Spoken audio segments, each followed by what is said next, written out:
You ask Tiger to calculate. This deals with finding the midpoint between 2 points. The midpoint between the 2 points is 15.5, -29. Let's solve it step by step.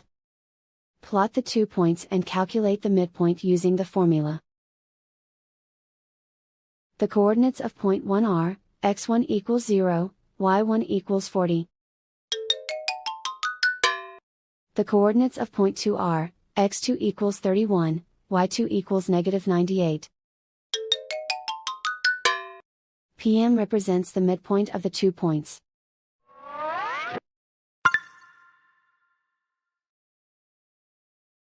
Use the x values in the midpoint formula to find the midpoints x. x1 equals 0. x2 equals 31. Simplify the arithmetic.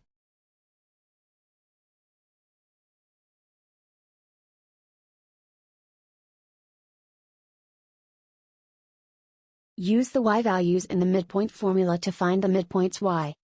y1 equals 40.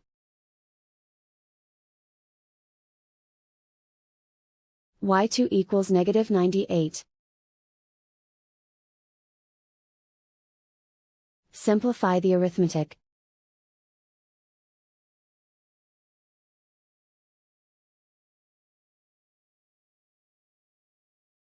And so, the midpoint is 15.5, -29.